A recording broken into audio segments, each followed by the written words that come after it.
আসসালামু আলাইকুম মালয়েশিয়া ভাইয়েরা, আশা করি অনেক ভালো আছেন। আজকে আপনাদের মালয়েশিয়া কলিং ভিসা নিয়ে একটি গুরুত্বপূর্ণ আপডেট জানাবো। চলুন শুরু করা যাক। এখনও বাংলাদেশি কর্মীরা জন্য শ্রম বাজার পুরোপুরি স্বাভাবিকভাবে খুলে দেওয়া হয়নি, তবে গত কয়েক সপ্তাহে বাংলাদেশে ও মালয়েশিয়ার মধ্যে উচ্চ পর্যায়ে আলোচনা অনেক জোরদার হয়েছে এবং উভয় দেশের শ্রম বাজার পুনরায় চালু বিষয়ে ইতিবাচক অবস্থান নিয়েছেন। সম্প্রতি বাংলাদেশের প্রধানমন্ত্রী মালয়েশিয়া সফরে গিয়ে মালয়েশিয়ার প্রধানমন্ত্রী আনোয়ার ইব্রাহিমের সঙ্গে বৈঠক এবং বাংলাদেশি কর্মী নিয়ে পুনরায় চালুর বিষয়টি সরাসরি উপস্থাপন করেছেন। বৈঠকে শ্রম বাজারের পুনরায় চালু করা, নিয়োগ প্রক্রিয়ায় স্বচ্ছতা আনা এবং কর্মীর অধিকার নিশ্চিত করা বিষয়ে আলোচনা হয়েছে।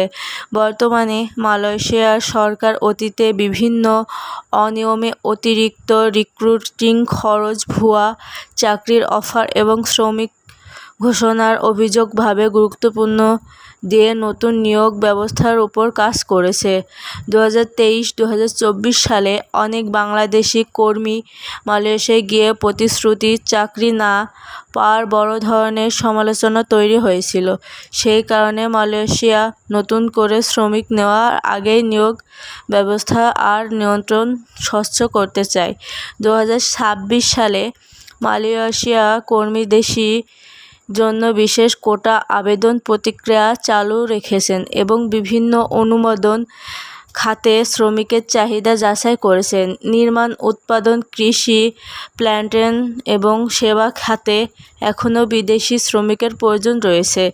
এজন্য মালয়েশিয়া ব্যবসায়ী মহল বাংলাদেশি কর্মী নিয়োগ পুনরায় শুরু করার দাবি জানিয়েছেন। আরেকটি গুরুত্বপূর্ণ বিষয় হলো, মালয়েশিয়ার বর্তমানে বিদেশি কর্মী নিয়োগের জন্য ডিজিটাল কেন্দ্রীয় নিয়ন্ত্রণ ব্যবস্থা আরও শক্তিশালী করেছেন।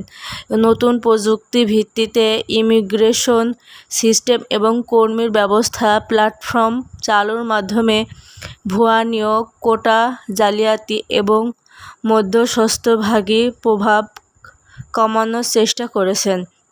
সাম্প্রতিক আলোচনাগুলো থেকে বোঝা যাচ্ছে, বাংলাদেশি কর্মীর জন্য শ্রমবাজারে পুনরায় চালুর সম্ভাবনা আগের চেয়ে অনেক বেশি ইতিবাচক অবস্থান রয়েছে। তবে এখনও সরকারিভাবে সব ধরনের কলিং ভিসা চালু এবং ঘোষণা প্রকাশ করা হয়নি। দুই দেশের মধ্যে কারিগরি আলোচনা নিয়ে কাঠামো এবং শ্রমিক সুরক্ষা বিষয়গুলো চূড়ান্ত হওয়ার পরে ধরনের সিদ্ধান্ত আসতে পারে। এছাড়া মালয়েশিয়া সরকার বারবার বলেছে যে ভবিষ্যতে যেকোনো নিয়োগ প্রক্রিয়ায় শ্রমিক অধিকার, বৈধ চাকরির নিশ্চয়তা এবং নিয়োগ খরচ কমানোর বিষয়গুলোকে অগ্রাধিকার দেওয়া হবে। বাংলাদেশি কর্মীদের কল্যাণ ও নিরাপত্তা নিশ্চিত করার প্রতিশ্রুতি মালয়েশিয়া দিয়েছে।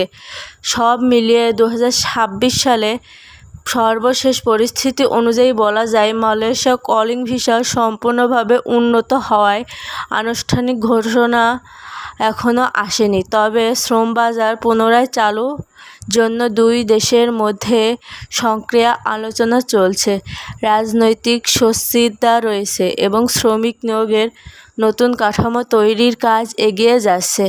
তাই যারা মালয়েশিয়া যেতে আগ্রহী তাদের উচিত শুধুমাত্র সরকার অনুমোদিত এবং বৈধ নিয়োগ প্রক্রিয়ার খবর অনুসরণ করা এবং গুজব না, ভুয়া এজেন্টের প্রলোভ না পড়া। তবে পুনরায় আবার কোনো নতুন আপডেট জানতে এখনই আমাদের চ্যানেলটি সাবস্ক্রাইব করে পাশে থাকুন। ধন্যবাদ।